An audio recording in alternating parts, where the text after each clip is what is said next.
formarán parte de este diplomado especializado en teoría del delito. Bien, hoy tenemos nuestra primera sesión, para lo cual responsable o encargada de la sesión estará la doctora Romy Chang Kong. La doctora tiene doctorado en Derecho Penal por la Universidad de Salamanca. Es abogada por la Pontificia Universidad Católica del Perú y también es máster en Derecho Penal por la Universidad de Salamanca. Docente ordinario y asociado en la Universidad Pontificia Católica del Perú y es especialista en temas de Derecho Penal y Derecho Penal Económico en el estudio jurídico Padilla y Chang Abogados. Bien, en esta oportunidad vamos a tocar el tema del tipo subjetivo, un tema muy importante dentro de la teoría del delito. Bueno, para lo cual también les voy a pedir, por favor, pueden desactivar sus micrófonos ya en el momento cuando ustedes crean conveniente o pueden escribir a través de mensajes algunas interrogantes que puedan tener. Pero mientras no participen, por favor, mantengan sus micrófonos desactivados.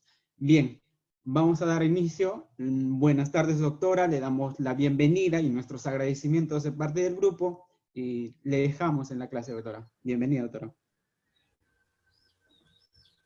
Muchas gracias por la invitación y también por la presentación. Bueno, pues estamos hoy día en un sábado, una tarde de sábado, que vamos a mirar además un tema muy interesante en el ámbito de la teoría del delito, ¿no? Vamos a mirar el tema del tipo subjetivo, de la imputación del tipo subjetivo. Y para ello voy a compartirles acá unas diapositivas para poder hacer la exposición mucho más ágil, ¿sí? Y quería comentarles que en caso ustedes deseen hacer alguna consulta, pueden ir haciendo a través del chat. Yo lo voy a buscar ir leyéndolo siempre de manera simultánea y poder mirando todas sus preguntas. O también, si desean al final, vamos a dejar unos minutos para que puedan preguntar también lo que deseen o intervenir o consultar. Así que en cualquier momento, por favor, yo les voy a agradecer que pueden escribir todo lo que ustedes deseen en el chat. Y lo único que sí les voy a pedir es que por favor la pregunta traten de escribirla lo más corta posible, lo más concreto posible, para yo poder tener tiempo de revisarla y leerla y no me vayan ganando los mensajes. ¿Sí? Bueno, entonces dicho eso, bienvenidos, bienvenidas a esta tarde de sábado, como les decía, de imputación al tipo subjetivo, que es lo que vamos a ver el día de hoy. ¿Y qué cosa es eso? Ahí primero nos tenemos que ubicar para poder entender esto mejor. Bueno, nosotros sabemos que la teoría general del delito busca predictibilidad. Busca poder determinar cuándo una persona comete un delito y cuándo no, de manera tal que desde antes, ex ante, las personas podamos saber que si realizamos determinado comportamiento, es decir, una conducta que es típica, antijurídica y culpable, bingo, cometemos delito. Y esta es la clasificación, o estas son las categorías del delito que usan justamente quienes defienden las teorías tripartitas del delito, que son las teorías que analizan tres partes para, además, en un orden secuencial, primero la tipicidad, luego la antijuricidad y luego la culpabilidad, para determinar si una conducta es o no es delito. Y aquí fíjense, esta además es la clásica teoría, ¿no es cierto? La clásica teoría para entender el tipo penal, probablemente con la que todos hemos estudiado, que es la tipicidad, antijuricidad, culpabilidad, que nos dice que una conducta será típica cuando se enmarque dentro del supuesto de hecho establecido en la norma penal, establecido en el tipo penal. Es decir, yo cometeré una conducta típica cuando la acción u omisión que yo realice se enmarque dentro de la descripción del supuesto de hecho del tipo penal. Y una vez constatado que mi conducta es típica, yo pasaré a la segunda parte, al segundo paso, que es la antijuricidad. Una conducta que encaja en el supuesto de hecho y que además no se encuentra amparada en ninguna causa de justificación y es contraria a derecho, se dice que es antijurídica. Y si además de ser típica y antijurídica, la persona que realiza esa conducta se encuentra en plena capacidad de darse cuenta que lo que hace está mal, es decir, tiene capacidad de reproche, es reprochable penalmente, es imputable penalmente, entonces ahí decimos ya, bingo con cartón lleno, ¿no es cierto? Tenemos un delito. Tipicidad, antijuricidad y culpabilidad. Nosotros, cuando analizamos el tipo subjetivo, lo analizamos dentro de la tipicidad. Antes con los finalistas, antes de los finalistas, ¿cierto? El dolo y la imprudencia, que son justamente los componentes del tipo subjetivo, no se analizaban en la tipicidad, sino que se analizaban en la culpabilidad, lo cual con los finalistas se cambia, se evalúa que eso no puede ser así, porque realmente el hecho de realizar una conducta de manera dolosa o imprudente es algo que pertenece a la configuración del tipo penal y se saca el dolo y la culpa de la culpabilidad para pasarlo a la tipicidad, al tipo penal. Y ahí es donde nosotros nos vamos a centrar, dentro de una parte de lo que es la tipicidad. Pero mal haría yo si simplemente me quedara en explicarles esto y no hacer mención a las que ahora realmente son las teorías mayoritarias en el mundo entero. Y esas no son las teorías tripartitas, sino son las famosas teorías bipartitas. Las teorías bipartitas que dicen, bueno, lo que hacen es unir tanto la categoría de la tipicidad como la categoría de la antijuricidad en una sola categoría, a la que llaman antijuricidad o tipo global de injusto. Categoría que, de existir y además sumársele la culpabilidad, que esa permanece igual, haríamos que nuevamente tengamos cartón lleno y digamos bingo. Ahora, claro, a efectos prácticos, el tipo global de injusto para los bipartitas se divide también en dos partes, lo cual hace que no sea el análisis muy distinto a lo que actualmente, bueno, a lo que planteaban antes los tripartitas, porque los que siguen el tipo global de injusto también tienen dos aspectos. El tipo positivo, es decir, todo lo que sí existe hace que mi conducta sea considerada delito, y el tipo negativo, que es todo lo que sí existe hace que mi conducta deje de ser considerada delito. Y ustedes dirán aquí, pero ¿y para qué vemos esto? O sea, ¿cuál es el sentido? Ok, al final la Corte Suprema, que de hecho lo hace así, y el Poder Judicial, normalmente hace un análisis de tres cosas: tipicidad, antijuricidad y culpabilidad. Bueno, pero es necesario saber que las teorías bipartitas realmente son las mayoritarias y que en el fondo, en la práctica, no distan mucho de las teorías tripartitas porque la categoría de antijuricidad o tipo global injusto las parte en dos. Pero sí es importante esta distinción porque hoy en día, por ejemplo, la mayoría son bipartitas. ¿Quiénes, por ejemplo? Roxin, Muñoz Conde, Ignacio Verdugo, Felipe Villavicencio, que en paz descanse, yo también soy bipartita, y así la mayoría de personas penalistas de esta época son bipartitas. ¿Y por qué? ¿Por qué son bipartitas y no tripartitas? ¿Cuál es el cambio? Bueno, realmente el cambio es un tema de posición que uno asume, filosófica, ¿no? Posición filosófica que uno asume frente a la razón de ser de las normas penales. Y esto lo voy a explicar, voy a buscar explicarlo de manera muy sencilla, salvando las distancias obviamente que puedan existir, pero para que pueda simplemente tenerse una noción, es porque los tripartitas tenían un mensaje dirigido al ciudadano, lo que llamamos la norma primaria, que realmente era un mensaje que no es correcto. ¿Qué decían los tripartitas? Ellos decían, oye, yo divido el delito en tres partes, porque en un primer nivel yo analizo que matar siempre es malo. Cuando el tipo penal dice el que mata a otro, el que viola a otro, el que lesiona a otro, esa conducta descrita en el tipo penal siempre es mala. Y eso lo analizó el tipo, decían los tripartitas. Pero a veces esas conductas estaban justificadas, estaban amparadas en el derecho. Por ejemplo, cuando yo mato para defenderme. Matar es malo, pero, y ahí analizaban en la antijuricidad, si tú lo hiciste en legítima defensa, ok, entonces no es delito. Y si tú matas y no lo hiciste en legítima defensa y además eres culpable, entonces ahí digo que cometiste un delito. Y ese era el mensaje normativo que se establecía en la norma dirigida al ciudadano para los tripartitas. Pero ese mensaje tiene un problema, pues, porque pregunta, ¿matar siempre es malo? ¿Lesionar siempre es malo? Y la respuesta es no. Matar, incluso en algunos casos, no solamente no es malo, sino que hasta es bueno. Me dan premios por matar.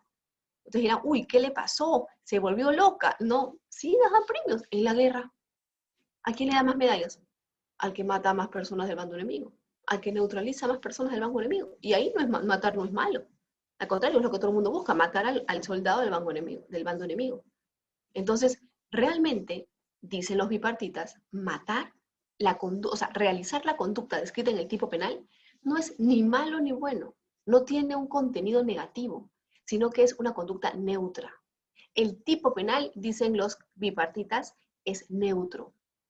Y por eso yo no puedo dividir, o sea, no puedo separar el análisis, sino que el mensaje que se dirige al ciudadano es, oye, matar no es ni malo ni bueno, pero es malo si no está justificado. Y por eso unen la tipicidad y la antijuricidad en un solo bloque. Que luego lo vuelven a desglosar, sí, es verdad. Que luego lo vuelven a dividir, sí, correcto. Pero el mensaje que se busca transmitir al ciudadano no es no mates, es, oye, no mates porque matar es malo cuando no está justificado. Pero si no es el supuesto, no pasa nada. Igual con las lesiones. Oye, no lesiones, salvo que, ¿no es cierto?, la lesión sea consentida. Haz una operación estética, lo cual va a implicar un corte, en la medida en que el sujeto consienta, esté justificado. Y por eso es que existen estas dos grandes categorías, o sea, las teorías tripartitas y las teorías bipartitas. Dentro de las teorías bipartitas, que es necesario saber que son las que predominan en el mundo entero, tenemos también una subdivisión dentro de la teoría del tipo global de injusto en tipo positivo y en tipo negativo. Acá lo podemos ver más grande. O sea, en realidad, la tipicidad se va a unir con la antijuricidad para crear el tipo global de injusto, el que se va a dividir en un tipo positivo y en un tipo negativo. Siendo que, y por eso es que no quita mucho que yo sea tripartita o bipartita, porque en el fondo vamos a llegar a lo mismo. ¿Por qué? Porque el tipo positivo, que es para los bipartitas, todo lo que tiene que existir para que algo deje de ser, algo sea delito, perdón, es el equivalente a la tipicidad. Y el tipo negativo será el equivalente a la antijuricidad. Ahora, esto es importante manejarlo, no tanto porque cambie el análisis que uno vaya a hacer en el caso concreto, sino porque ahora con el nuevo Código Procesal Penal, todo es oral.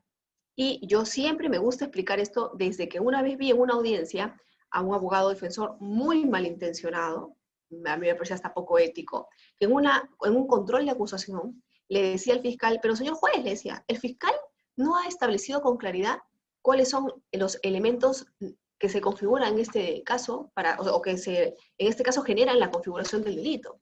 Aquí hay un problema de falta de imputación necesaria. Entonces el juez le dice, pero señor abogado, diga usted por qué es que lo que el fiscal ha dicho a usted le parece que no es una imputación completa o una imputación, o no cumple con la imputación necesaria. Y el abogado decía, porque el fiscal no ha dicho, por ejemplo, cuál es el tipo negativo en este delito. Perdón, cuál es el tipo positivo. ¿Cuál es el tipo positivo, señor fiscal? Cuéntenos usted. ¿Por qué aquí se configura el tipo positivo? Y el fiscal estaba perdido porque es el tipo positivo. Pero ¿cuál es el tipo positivo? Eso no me suena mucho. Y en realidad lo que le estaba preguntando era por la tipicidad. Y la tipicidad, claro que lo había dicho, claro que lo había tratado, pero no con ese nombre. Entonces, es bueno saber siempre que, ok, la teoría bipartita es la actual, es correcto, pero finalmente el análisis específico va a reconducirse más o menos con otros nombres, pero por las mismas categorías. Y así evitamos que nos sorprendan personas malintencionadas, ¿no? Entonces, fíjense, ¿por qué les explicaba esto? Porque nosotros nos vamos a centrar en la tipicidad. ¿Y por qué nos vamos a centrar en la tipicidad? Porque dentro de la tipicidad, o para los bipartitas, ya saben ustedes, tipo positivo, justamente hay un análisis de dos aspectos. Lo que llamamos el tipo objetivo y el tipo subjetivo. Dentro del tipo objetivo, por supuesto, nosotros vamos a evaluar todo lo que es el sujeto, bueno, el bien jurídico para empezar, el sujeto activo, el objeto del delito, la conducta típica, ¿cierto? Todos los elementos que configuran objetivamente el supuesto de hecho descrito en la norma. Pero luego pasaremos al análisis del tipo subjetivo, que es en el que nos vamos a detener hoy, que es justamente el análisis de si la conducta que se realizó fue realizada de manera dolosa o de manera imprudente. Esta es la parte en la que nosotros vamos a detenernos, el tipo subjetivo. Si la conducta ha sido realizada con dolo o si la conducta ha sido realizada con imprudencia. Aquí lo vamos a ver mejor. Así, si nosotros nos vamos al tipo global de injusto, o ya saben ustedes, tipicidad, que se divide en dos partes, llamado tipicidad, el tipo positivo, ¿no? Para los tripartitas, ¿no? Vamos a tener al tipo objetivo y luego el tipo subjetivo. Y vamos a analizar nosotros el día de hoy no solamente el tipo subjetivo, sino también algo que a veces sí se olvidan muchos fiscales y muchos abogados defensores, que es la existencia de elementos subjetivos, pero distintos del dolo, que no son iguales al dolo. Una cosa es matar y otra cosa es matar con gran crueldad, haciendo sufrir innecesariamente a la víctima. Ese es subjetivo también, pero es un deseo de querer que el otro sufra. No solamente quiero matarlo, quiero que sufra. Pero ese quiero que sufra es una subjetividad distinta al dolo. Y eso también lo vamos a ver. ¿Por qué? Porque lo que no podemos olvidar es que los elementos subjetivos distintos del dolo se tienen que probar por parte del Ministerio Público. Es decir, quien tiene la carga de la prueba es la Fiscalía, porque los elementos subjetivos distintos del dolo también son parte del tipo positivo o de lo que se llama para los tripartitas la tipicidad del delito. Entonces, hoy vamos a ver estas dos cosas, el tipo subjetivo y los elementos subjetivos distintos del dolo. Así que vamos a ello. ¿Cuáles son los elementos del tipo subjetivo? Y aquí vamos a recurrir a este cuadrito. Nosotros sabemos que clásicamente el dolo, ¿no es cierto? O la determinación del dolo implica la evaluación de dos elementos. El conocimiento, es decir, la representación, el hecho que yo sepa que con mi conducta voy a generar un impacto negativo, y la voluntad, el querer que esa consecuencia negativa, que ese impacto negativo ocurra. Quienes conciben al dolo como la unión de dos elementos, que es el conocimiento y la voluntad, son quienes siguen la llamada teoría volitiva del dolo. Según la teoría volitiva del dolo, el dolo se compone por estos dos elementos, conocimiento y voluntad. Y a la luz de ello, la teoría volitiva del dolo plantea la distinción de 3 tipos de dolo y 2 tipos de imprudencia. El dolo directo de primer grado, el dolo de segundo grado, consecuencias necesarias, el dolo eventual, la culpa consciente o imprudencia consciente, o también llamada imprudencia con representación, y la imprudencia sin representación, o llamada también imprudencia inconsciente. Claro, determinar que una conducta es dolosa o una conducta es imprudente es fundamental, porque, ya lo ven ustedes, un homicidio doloso se sanciona con una pena que va de 6 a 20 años, mientras que un homicidio imprudente se sanciona con una pena que va a 6 años, y en el peor de los casos me parece que hay un agravante que podría llevarte a 8, pero más allá de eso, no. Y eso es importante porque probablemente cuando sea un homicidio doloso, la sanción que me impongan, la pena concreta, la pena que el juez me imponga en mi caso concreto, va a ser siempre prisión efectiva. Mientras que la imprudencia inconsciente o la imprudencia consciente, un homicidio culposo, podría llevar a la suspensión de la sanción de prisión, pena privativa de libertad, ¿no? Cosa que sería muy complicado de hacer cuando el homicidio es doloso. Entonces, sí es relevante distinguir entre una y otra. Y además también es relevante distinguir entre si estamos entre dolo directo, dolo de segundo grado, dolo eventual, porque incluso si se tratase de un delito doloso, nosotros ya sabemos que hay criterios para determinar la pena concreta, que está en el Perú básicamente el sistema de tercios, ¿no es cierto? O sea, si no tengo antecedentes, me van a poner una sanción dentro del primer tercio, pero si ustedes se dan cuenta, por ejemplo, el homicidio tiene una pena que va de 6 a 20. O sea, incluso el primer tercio tiene un margen bastante amplio. Entonces, ¿qué es lo que se hace ahí? Ok, el juez, para ya establecer la pena individualizada en el caso concreto dentro del tercio que corresponde, también tiene que atender a criterios como, por ejemplo, el tipo de dolo o el tipo de imprudencia frente al que nos encontramos. Entonces, sin más que decir sobre eso, vamos de frente a la determinación de en qué consiste el dolo directo, el dolo de consecuencias necesarias y el dolo eventual. Y como les vuelvo a decir a los que recién se han unido, cualquier consulta que ustedes quieran hacer, la pueden escribir también por el chat, y de todas maneras yo voy a dar algunos minutos al final, pero para poder absorber la mayor cantidad de dudas, sí les pediría que en la medida de lo posible las vayan colocando también en el chat para responderlas en simultáneo, ¿no? Y por favor, como les decía, siempre lo más corto posible y enfocado al tema que estamos tratando en este momento. Entonces, fíjense, dolo directo. ¿Cuándo hay dolo directo? En el dolo directo, llamado también dolo del primer grado, el sujeto se representa que algo malo puede pasar, conoce que algo malo puede pasar y quiere que eso malo ocurra. Por eso el dolo directo probablemente sea el peor de todos los dolos, porque yo sé que si le disparo se va a morir y quiero que se muera la desgraciada, quiero que se muera el desgraciado, ¿no es cierto? Ya, peor que eso ya no hay. Me lo represento y quiero que ocurra. Por eso le dicen algunos, ¿no? En plan broma, es el dolo malo, malito, súper malo. Peor que eso ya no hay. Es el más grave dentro de todos, ¿no es cierto? Dolo directo. ¿Cuándo habrá un dolo directo? Por ejemplo, cuando una persona le quiere robar a otra, los clásicos delitos que vemos en la vía pública, ¿no? Que vienen con su bujía caliente, le tiran a la bujía a la ventana, arranchan la cartera de la señora y se van corriendo. El sujeto se representa que algo malo puede pasar. Sí, claro. ¿Quiere que pase? Claro, porque quiere quedarse con la cartera de la señora. Eso es un robo con dolo directo. Pero tenemos también un segundo tipo de dolo, el dolo de consecuencias necesarias o dolo de segundo grado. Aquí el sujeto se representa que algo malo puede pasar y quiere que ocurra, pero ¿y entonces es igual que el otro? No, ¿por qué? Porque quiere que ocurra en tanto es indispensable que eso pase para conseguir otro objetivo que es el que realmente busca. Por eso, este resultado será una consecuencia necesaria para alcanzar otro resultado mucho más importante para el sujeto activo del delito. Voy a poner un ejemplo para que eso se entienda mejor. Yo quiero, y además les voy a poner dos ejemplos. El ejemplo clásico del libro y un ejemplo de lo que ocurrió aquí en Perú. Vamos. Ejemplo clásico del libro. Yo quiero matar, imaginemos pues, al presidente de la República, ¿sí? Y me he dado cuenta que el presidente de la República siempre va muy bien protegido. Entonces he hecho un plan para colocar una bomba en el carro en el que se desplaza el presidente de la República. Y me represento, conocimiento. Oye, pero cuando la bomba explote, no solamente se va a morir el presidente, va a morir el presidente y probablemente muera también unos 3 guardaespaldas y el chofer. O sea, todos los que van en el auto.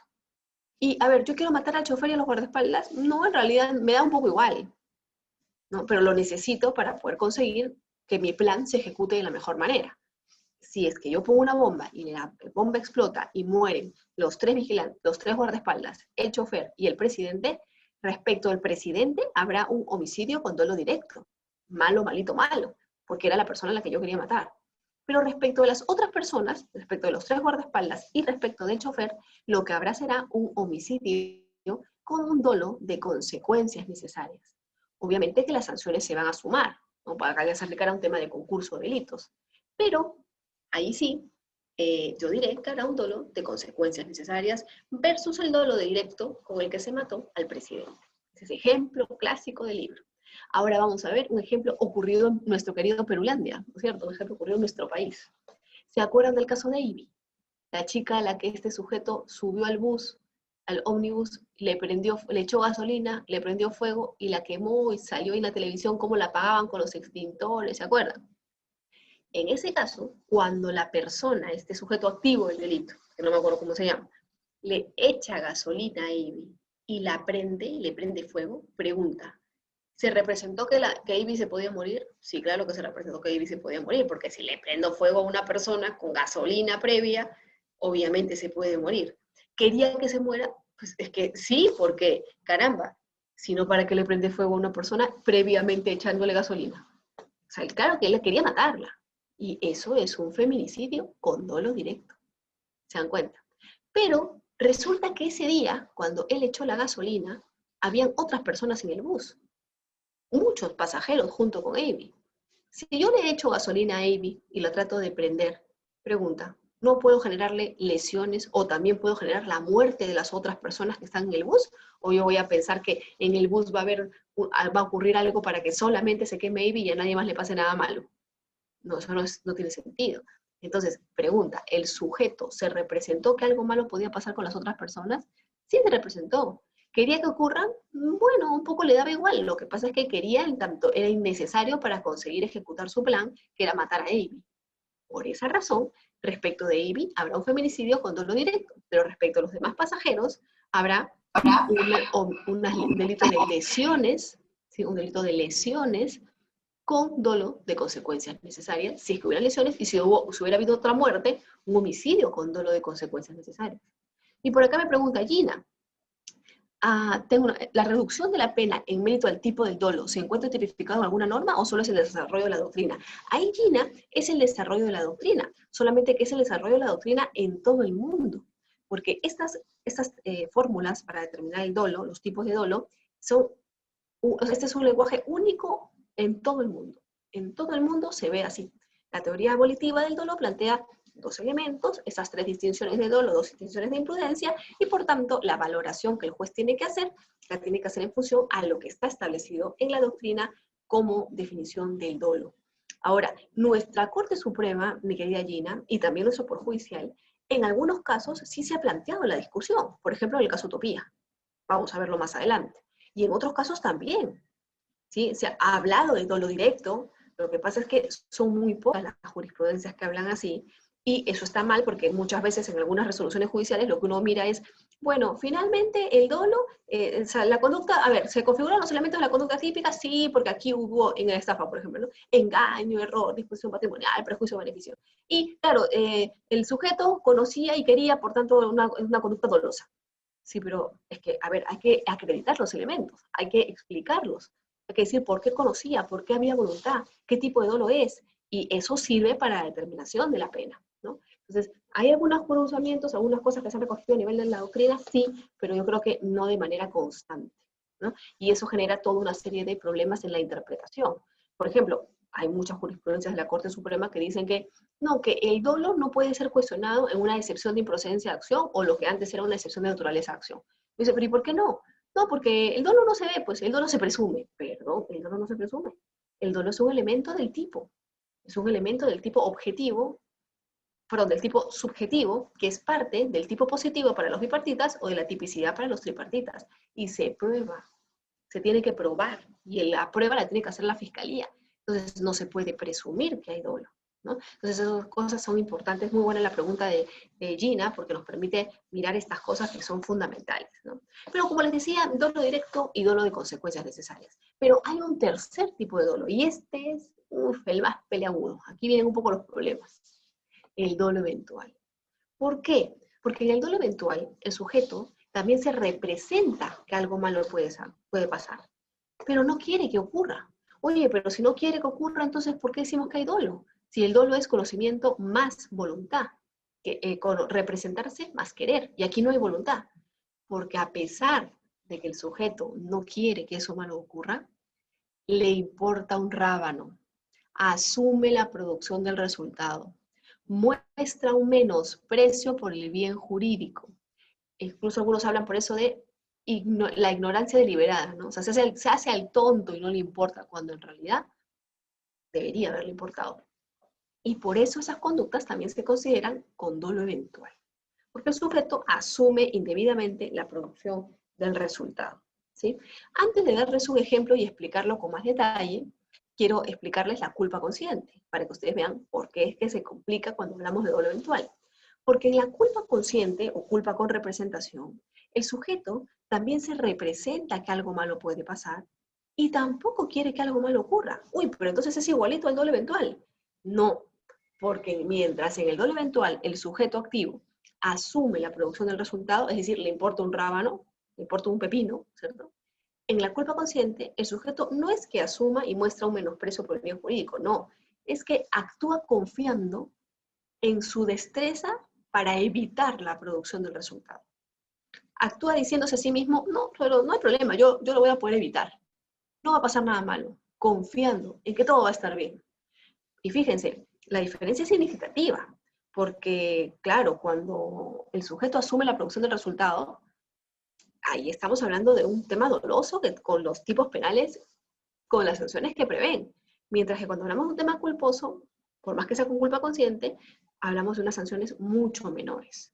Y tiene relevancia, sí tiene relevancia, porque, por ejemplo, incluso en los accidentes de tránsito, cuando nosotros vamos al seguro y compramos un seguro para que el seguro nos ayude y apoye en pagar todos los gastos que se generen en ocasión de un choque o de un accidente, ¿no es cierto? Por ejemplo, cuando el seguro paga, es porque yo he realizado la conducta, pero con culpa consciente o con culpa inconsciente, ¿no? Es decir, confiando en que nada malo va a pasar.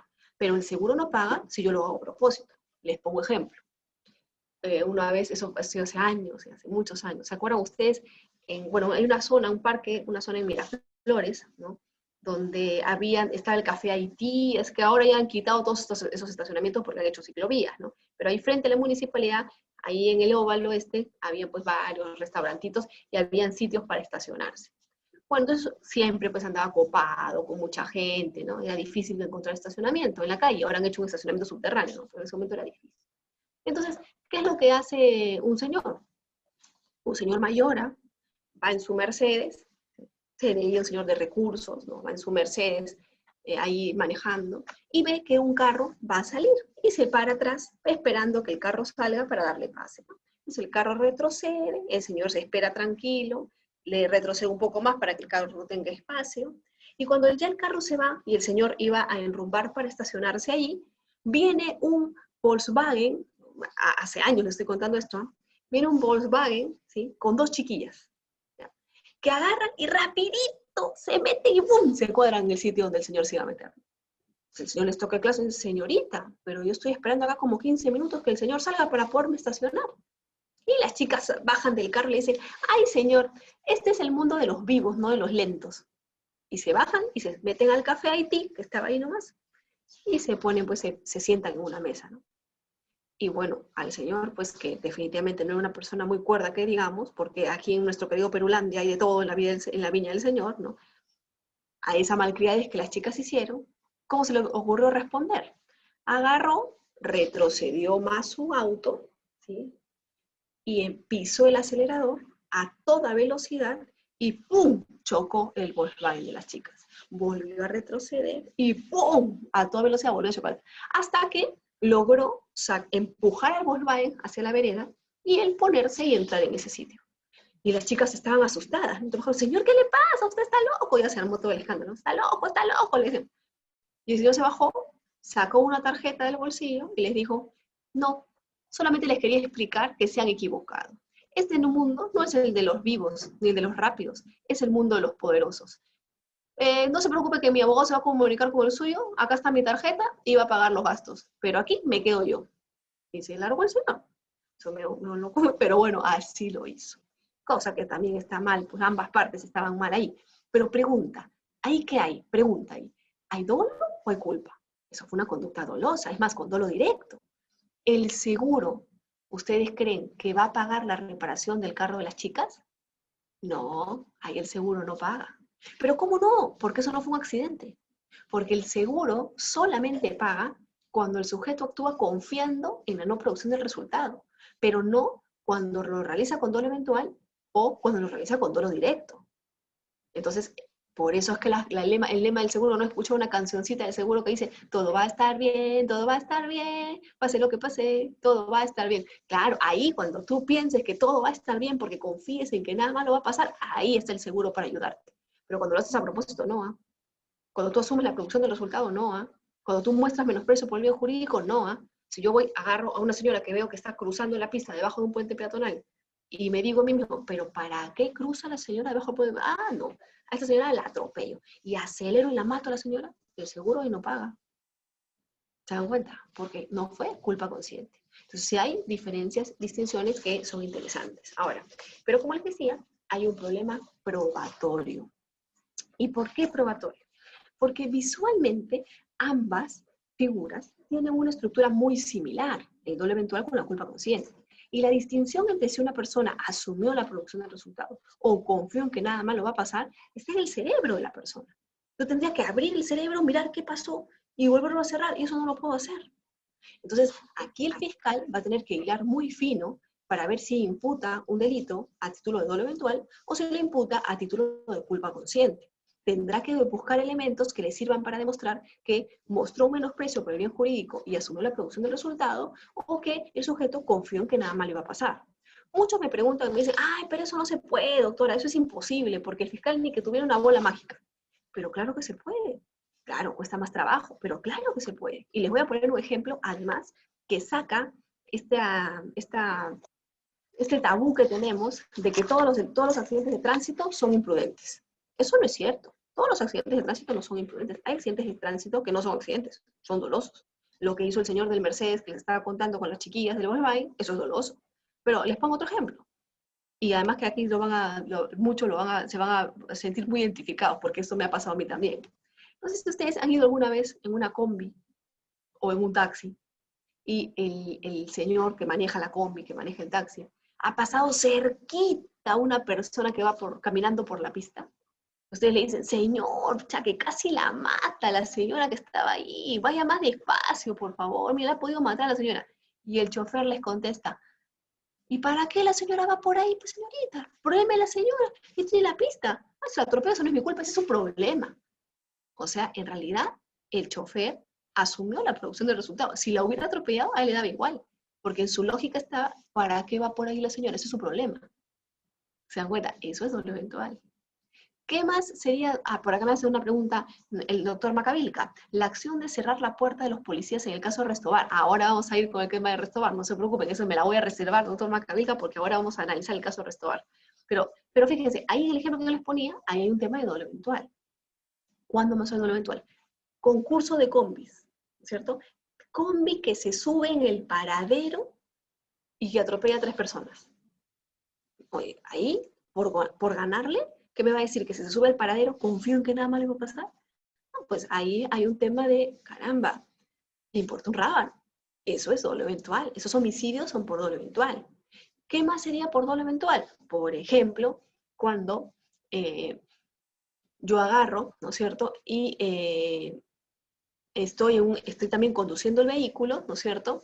Y veo que hay un montón de cola y me voy a toda velocidad por el carril de la izquierda atropellando personas. Oye, ahí también probablemente hay un tema de doble eventual. Y a eso se podría sumar el hecho de que, por ejemplo, yo tenga 50 papeletas, 3 accidentes previos en mi haber. Oye, es que ahí me va a decir que confío en que nada más le va a pasar. Son elementos que el fiscal tiene que tomar en cuenta. Hoy en día, además, para todo lo que es tránsito, el fiscal tiene a disposición, cosa que muchos no saben, que todos los vehículos costosos tienen como una especie de máquina negra, como una especie de caja negra, como los aviones, donde reporta toda la historia del vehículo, a qué velocidad suele ser conducido, a qué nivel de frenado suele frenar, que muestran un patrón de conducta en el comportamiento del piloto. Eso lo podría pedir el fiscal a las empresas matrices. Conectan al carro y con eso sacan los datos. Lo que pasa es que muchos no lo hacen, pero lo podrían hacer sin mayor inconveniente. ¿Se dan cuenta? Entonces, todo eso es un tema que se puede determinar, ¿no? El problema, como les digo, es que no es tan sencillo y sí tiene problemas probatorios. Y antes de pasar al caso Restobar, la culpa inconsciente. En la culpa inconsciente, el sujeto no se representa que algo malo puede pasar y no quiere que pase. Pero ¿y entonces por qué se le sanciona? Porque a pesar de no representárselo y no quererlo, estaba en la obligación de darse cuenta, estaba en la obligación de representárselo. No se lo representó, pero debió habérselo representado. Ejemplo, electricista que sabe que no puede dejar los cables de luz sueltos y que está trabajando en una obra y en eso está dando el partido de Perú con Brasil y gritan ¡gol! Y deja todos los cables sueltos y se va corriendo a ver el partido. ¡Ah, su bien! Gol peruano, ¿no es cierto? Este árbitro, una desgracia, estamos recuperándonos, ¿no es cierto? Y en eso regresa a la obra y ve señora electrocutada. ¡Ay, qué pasó! ¿Pero qué hacía alguien por aquí en lugar de mirar el partido? Oye, ¿no se representó que alguien podía pisar los cables de luz sueltos? No. ¿Pero debió habérselo representado o no? Claro que debió habérselo representado, esa era su obligación. Por eso ahí habrá un homicidio con culpa inconsciente. Estamos. Ahora, lo que me preguntaba el doctor Macavilca, ¿qué pasó en el caso de Restobar? Bueno, en el caso de Restobar, ahí fíjense, hay 2 momentos. Ahí primero hay que solucionar un problema de imputación objetiva. ¿Por qué? Inicialmente se pensaba que las condiciones de seguridad del local generaron el accidente y que el no cumplir con los certificados de defensa civil, el no cumplir con todo eso, generó el accidente. Y ahí, claro, si eso hubiera sido así, la pregunta es, ¿hay doble eventual o hay culpa consciente? Y lo que tenemos que preguntarnos es, ¿el administrador de la discoteca, que sabía que su local no cumplía con los requisitos, actuó asumiendo que personas se podían morir o confiando en que nada malo iba a pasar?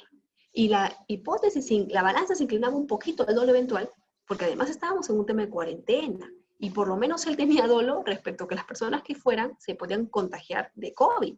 O sea, con lo cual él asumía que se contagien, asumía los riesgos de hacer una fiesta clandestina, porque, claro, sabía que no cumplía con las reglas y le importaba muy poco lo que pasara con las personas. La balanza podía haber ido por ese lado y la fiscalía tenía que buscar probarlo. Tanto así que pidió prisión preventiva y al Poder Judicial se lo dio. Pero luego, mi querido doctor Macavilca, pasa un suceso inusitado, ¿no? Increíble, ¿no? Que es que se difunden unos videos donde se ve que la policía es quien cierra la puerta y quien además toma el control del hecho, el control del evento. Y desde el momento en el que la policía toma el control del evento, la policía asume la responsabilidad sobre cómo se va a definir el operativo en torno al evento, la detención de las personas. Y lamentablemente allí por más que pues nuestra policía pueda tener buena voluntad y haya hecho muy buen trabajo en otras cosas, en este aspecto trabajó muy mal. Y el cerrar la puerta y no llevar a cabo adecuadamente el operativo generó la asfixia y la muerte de todas esas personas. Por tanto, en verdad, la policía, al intervenir en el operativo, empieza a hacerse responsable del evento y ahí ya hasta incluso podríamos decir que ni siquiera el administrador de la discoteca tendría responsabilidad, sino la policía. Y la pregunta es, ¿el policía que actuó, que dio la orden de que se cerrara la puerta, de que las personas hicieran la cola, de que salieran así, actuó con dolo o actuó con imprudencia? Yo pienso que el policía actuó con culpa consciente. ¿Y por qué pienso que actuó con culpa consciente? Porque yo pienso que él se representó, sí, que algo malo podía ocurrir, claro, si cierra la puerta de esa manera, no quería que nada malo ocurra, pero confió en que nada malo iba a pasar y hizo un mal cálculo. ¿Por qué pienso yo que no hay dolo eventual? Por una sencilla razón. Porque cuando uno ve los videos, en la parte de abajo de las escaleras, ve a uno de los policías que estaba conteniendo la puerta, que es el que cierra la puerta, probablemente por orden de su superior. Si el policía que está abajo hubiera pensado que todo esto iba a pasar, él se hubiera salido del local. O sea, hubiera cerrado la puerta, pero con él afuera, no adentro. El policía también pudo haberse muerto, porque él es el que estaba bajito. O sea, el primero en la fila era el policía. Pero el policía se queda ahí y cierra la puerta, pienso yo, confiando en que nada malo va a pasar. Si él hubiera asumido la producción del resultado, él no se hubiera quedado dentro. Por lógica, hubiera salido. Pero bueno, finalmente eso será un tema de que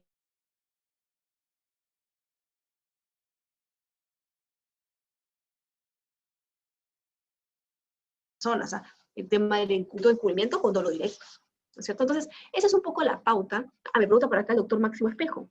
¿El policía que custodia la puerta tiene responsabilidad por los hechos? Depende, doctor. Si a él le dieron la orden de que tenía que colocarse allí, eventualmente podría no tener responsabilidad, porque siempre hay un oficial a cargo del operativo, que es el que realmente está preparado para dar las órdenes necesarias para que se pueda realizar el operativo. Entonces, el que está abajo cumple las órdenes y no dimensiona, pero el que le tiene que dar la orden es el policía que está a cargo del operativo.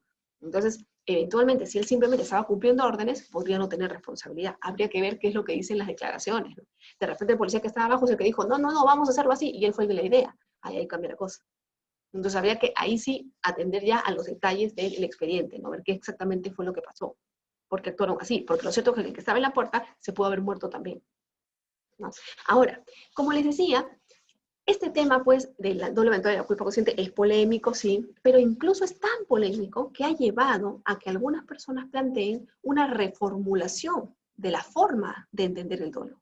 Y surgen así las llamadas teorías cognitivas del dolo, ¿sí? Que justamente son planteadas por un autor, bueno, hace muchos años atrás, pero puestas a relieve por un autor español, que es el profesor Ramón Ragués, que tiene un libro que se llama El dolo y la prueba en el derecho penal, y él plantea la teoría cognitiva del dolo. ¿Por qué? Porque, claro, él dice, oye, como el elemento voluntad es el que nos genera dificultades para distinguir entre el dolo eventual y la culpa consciente, entonces es mejor prescindir de la voluntad. Y él plantea que el dolo debe ser considerado solo como conocimiento. De esta manera, para la teoría cognitiva del dolo, o las teorías de la representación, cada vez que exista conocimiento, habrá dolo. Mientras que solamente habrá imprudencia en los casos de la tradicional culpa inconsciente en la que no existe conocimiento o representación. Claro, esta teoría es mucho más simple. Para la fiscalía es el aleluya, el paraíso, ¿no es cierto? Pero tiene un gran problema, y es la razón por la cual no se aplica en el Perú, en ningún caso en el que estemos hablando de responsabilidad de personas naturales. ¿Cuál es? Que aunque el sujeto no quiera, no tenga la voluntad de matar a otro, yo igualito lo voy a sancionar por dolo. Fíjense, si yo dijera que la teoría cognitiva es la que debe primar en el Perú, es la que debe aplicarse en el Perú, yo les hago una pregunta. Cuando una persona se pasa la luz ámbar manejando y choca con otra y producto de eso se muere alguien, pregunta, ¿qué sería ahí? ¿Dolo o imprudencia? Para la teoría cognitiva, dolo. Si una persona se mete en contra pensando en que no va a pasar nada y sale un montón de niños corriendo y atropella a un niño, ¿qué va a pasar ahí? ¿Eso es dolo o imprudencia? Eso es dolo. Y todos los accidentes de tránsito en el Perú, que son un montón, serían dolosos. O sea, nos faltarían penales, fíjense, para poder meter a tanta gente presa, porque todo sería doloso. Entonces, además de ese problema técnico y de infraestructura práctico que tenemos, hay otro elemento que yo creo que no toma en cuenta y que ha hecho que ningún país del mundo lo siga, como teoría a analizar la responsabilidad de las personas naturales, que es que el ser humano siempre actúa por una razón, actúa con una determinada voluntad, con un determinado fin, que es lo que plantean los finalistas. Desconocer eso es desconocer la esencia del ser humano, y es hacer un derecho penal de espalda a la realidad. Por eso es que hoy en día, en nuestro ordenamiento peruano, la teoría abolitiva del dolo es la que se impone, como ocurre en casi todas las partes del mundo. ¿Cuándo se aplica la teoría cognitiva? Cuando se analiza la responsabilidad penal directa de las personas jurídicas. Claro, porque la persona jurídica no tiene voluntad, no existe, es una creación ficticia. Pero para los otros casos hablaremos siempre de la teoría volitiva del dolo. Y, por último, ya en los últimos minutos que nos quedan, no quiero dejar de mencionar el tema de los elementos subjetivos distintos del dolo. ¿Se acuerdan que yo les había dicho que teníamos al dolo, pero además unos llamados elementos subjetivos que no eran dolo, son distintos del dolo, pero que también se tienen que probar? Bueno, ¿qué es lo que ocurre? Que en algunas ocasiones el legislador penal quiere restringir el ámbito de punición del delito doloso, incorporando algunos elementos subjetivos especiales que muestran un propósito especial del sujeto activo, que se van a agregar en el supuesto de hecho de la norma y que van a hacer que esa conducta sea dolosa, pero que además requiera un elemento subjetivo diferente del dolo para su sanción. Y tomando en cuenta esa lógica, vamos a tener que existen dos tipos de elementos o de delitos: los llamados delitos de intención, los llamados delitos de tendencia. Vamos a empezar por los últimos, que son los más fáciles. Los delitos de tendencia, llamados también delitos en los que existe un elemento de tendencia intensificada, o sea, se exige un elemento en el supuesto de hecho que es un elemento distinto del dolo, que es llamado de tendencia intensificada. Son delitos en los que el legislador ha previsto que la voluntad del sujeto activo le dé a la conducta típica, a la conducta descrita en el supuesto de hecho, un especial carácter de peligro para el bien jurídico, de daño para el bien jurídico. Por ejemplo, yo puedo tener dolo de matar, pero una cosa es querer matar y otra cosa es querer matar con gran crueldad, haciendo sufrir innecesariamente a la víctima, o con veneno, con alevosía, para que sufra. Entonces, en la muerte hay un acto doloso, pero en el hecho de matar haciendo que sufra, no. Ese elemento gran crueldad es un elemento de tendencia intensificada que ha sido tomado en cuenta en el delito de asesinato para justamente generar una agravante en la sanción. Ese es un ejemplo de un delito de tendencia. Y en los delitos de intención, en esos delitos, ahí vamos a encontrar que el legislador exige, para que se realice el supuesto de hecho de la norma, un elemento llamado de tendencia interna trascendente. ¿Por qué? Porque es un elemento que el legislador ha establecido que busca que el sujeto actúe con un ánimo, con una finalidad o con una intención adicional para lograr un resultado o algo futuro, que es distinto a la sola realización del delito. Es decir, el delito incluye que el sujeto activo tenga una finalidad que trascienda la realización del delito. Por ejemplo, el ánimo de generar un ulterior perjuicio. Y en este caso, nosotros vamos a tener dos tipos de delitos, hay una subclasificación: los delitos mutilados en dos actos y los delitos de resultado cortado. ¿Cuál será la diferencia? En los delitos mutilados en dos actos, el sujeto, van a haber dos momentos. En el primer acto, el sujeto que va a realizar el sujeto, ¿sí?, va a servir para que el sujeto activo pueda realizar un segundo acto, en el que él también va a participar. Por ejemplo, yo mato a una persona, pero porque lo que quiero es ocultar un robo. ¿Se dan cuenta? Entonces, matar a otro para facilitar u ocultar otro delito. El sujeto activo mata a alguien, ¿para qué? Para ocultar un delito de robo en el que también ha participado. ¿Se dan cuenta? O, por ejemplo, yo poseo drogas para traficar con ellas. No basta con que yo posea drogas. Tengo que poseerlas para el tráfico. Si las poseo para el consumo, ya no pasa nada. No hay delito. Porque el elemento subjetivo para traficar con ellas se tiene que probar para que pueda existir un delito. En los delitos de resultado cortado no ocurre esto. Aquí también tenemos dos actos, pero el sujeto activo participa solamente en el primero. El segundo acto, el segundo momento, se va a producir solito. No necesita la intervención del sujeto. Por ejemplo, tomando en cuenta el famoso delito de rebelión, ¿no es cierto?, el último tema de discusión en la prensa por el tema Vizcarra. El que se alza en armas para variar la forma de gobierno. El sujeto activo se alza en armas. ¿Para qué? Para variar la forma de gobierno. ¿Pero es necesario que participe en la variación de la forma de gobierno? No. Ahí no es necesario. Por eso es un delito de resultado cortado.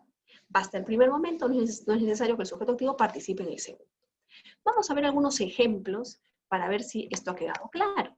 Lavado de activos. En el delito de lavado de activos, por ejemplo, se dice el que convierte o transfiere dinero, bienes de efectos o ganancias, cuyo origen ilícito conoce o debía presumir, con la finalidad de evitar la identificación de su origen, su incautación o decomiso. Aquí pregunta, ¿qué tipo de elemento tendríamos? Tendríamos un elemento subjetivo distinto del dolo, que hace que este sea un delito de mutilado en dos actos.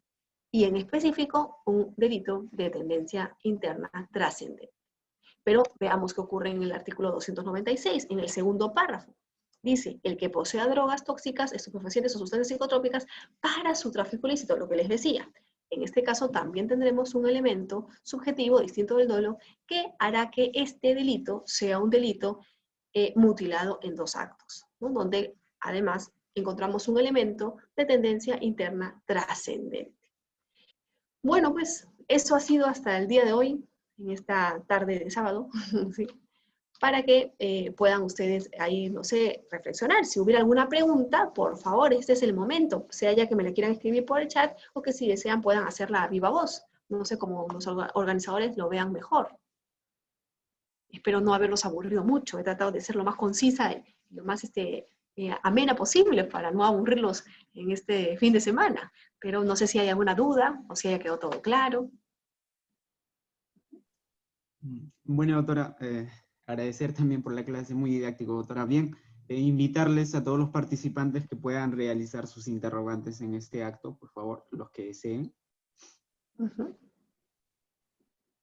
O también pueden dejarnos un mensaje. Bueno.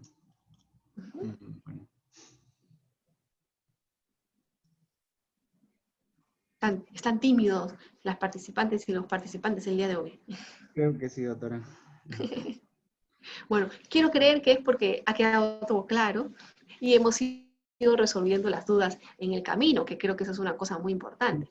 Me pregunta aquí el doctor Macavilca. Muy interesante, doctor, una referencia al caso Utopía. Claro que sí. Fíjense, en el caso Utopía, esto que pregunta el doctor Macavilca es importantísimo, porque esa fue la primera vez en la que un abogado planteaba el debate de que se analizara el homicidio que ocurrió, ¿no?, en el caso Utopía, pero no con la teoría volitiva del dolo, sino con la teoría cognitiva del dolo.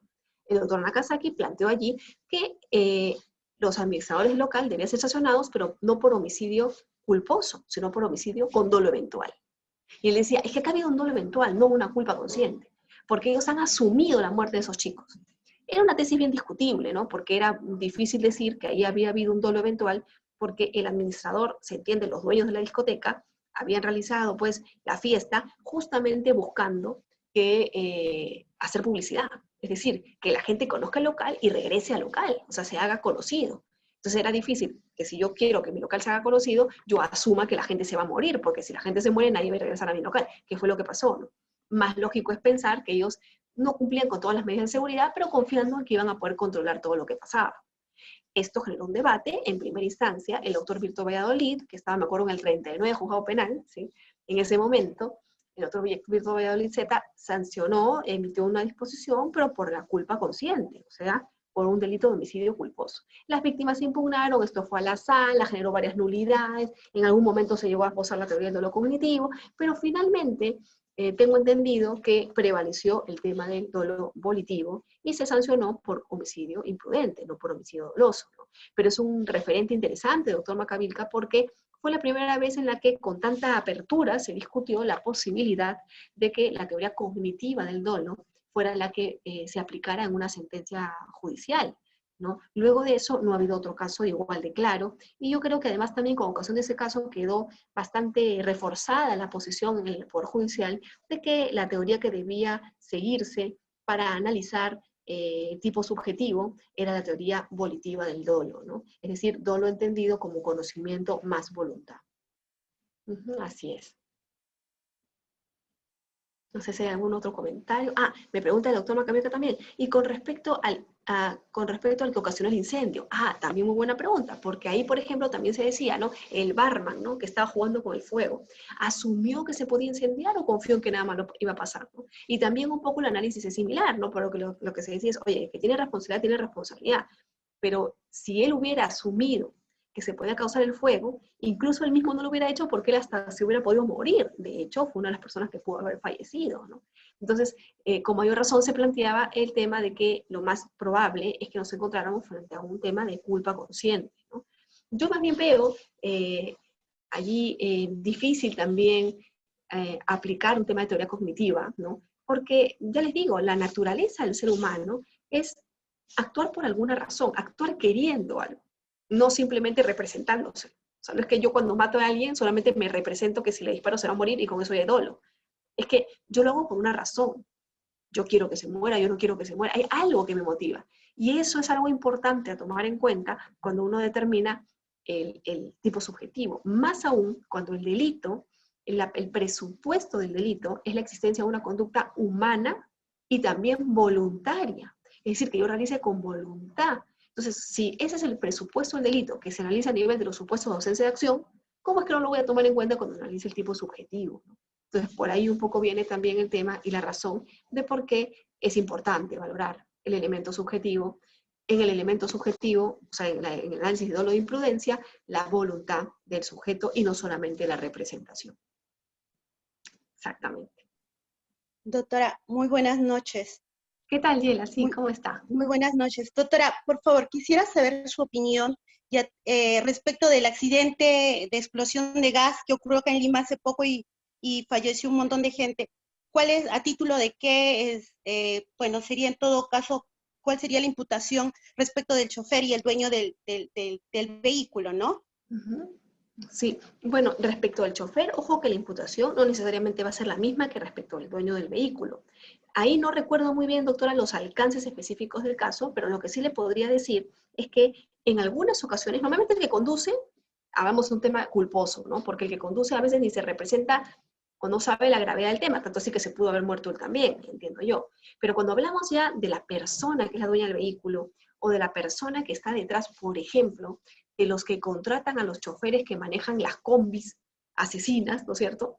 Ahí, ojito, que también hay una responsabilidad que puede darse a título de omisión, a título de omisión impropia, es decir, comisión por omisión, que implica que estas personas tengan una posición de garante. Entonces, cuando la persona tiene posición de garante y contrata a un chofer con 50 papeletas, que ya ha tenido muchos accidentes antes, ahí sí yo diría que podríamos hablar de un dolo eventual, ¿no? Entonces, hay que distinguir entre la posición de quien conduce y la posición de quien contrata o quien es el propietario, que sí sabe los contingentes, pero que le importa muy poco, ¿no? Y respecto a la pregunta de la doctora Ana Dubraska, ¿no? Sí, doctora, tiene usted toda la razón. En muchos casos, por no decir la gran mayoría de veces, en las acusaciones, el fiscal simplemente dice que actuaron con dolo y no dice más. No especifica qué tipo de dolo, en qué persona, no dice nada. Ya, esa es una imputación incompleta, doctora. Y de hecho, en los controles de acusación en los que yo he podido participar, yo siempre le he pedido al fiscal, por favor, doctor, indique usted cuál es el tipo de dolo o cuál es el tipo de influencia frente al que nos encontramos. Porque no es lo mismo que yo me defienda respecto de un dolo eventual a que yo me defienda respecto de un dolo directo. O no es lo mismo que yo me defienda respecto de una culpa consciente que respecto de una culpa inconsciente. De hecho, del dolo eventual a la culpa consciente hay un paso, ¿no es cierto? Entonces yo tengo derecho para poder defenderme a que me digan exactamente cuál es la imputación. Entonces ahí el fiscal estaría en falta si es que no lo hace, ¿no? Y sí tiene razón, doctora Ana, lamentablemente el Poder Judicial no exige esto y muchas veces, bueno, ya presumen la existencia del dolo. El dolo no se presume, el dolo se prueba y es parte del tipo penal y es susceptible de plantearse por la inexistencia de dolo una excepción de naturaleza de acción o una excepción de improcedencia de acción. Y las cortes que no lo apliquen así están en un error. Yo siempre lo digo porque además esto es algo que es el 1 más 1 es 2 en el derecho penal y en todo el mundo es igual. Entonces eso no es correcto, ¿no? Pero sí, doctora, tiene usted razón. Muchas veces no se hace siempre lo correcto, ¿no? Acá está la doctora. Saludos, doctora. Saludos. No, no hay problema, no hay problema. Bueno, pues amigos, amigas, creo que ahí estamos. Creo que ya no hay más preguntas. Les agradezco mucho la atención Les agradezco muchísimo la paciencia y les deseo que pasen pues una bonita noche y un lindo domingo que ayude a todos a descansar en esta época de pandemia que nos tiene un poco tristes y bajoneados a todas y a todos. Un abrazo muy fuerte y nuevamente a los organizadores, muchas gracias por la consideración y por la invitación. Muchísimas gracias, doctora, y una vez más nuestros agradecimientos de parte de todo el grupo. Bueno, la clase estuvo muy dinámica y también claro. Muchísimas gracias, doctora, y buenas noches con todos. Buenas noches, hasta luego.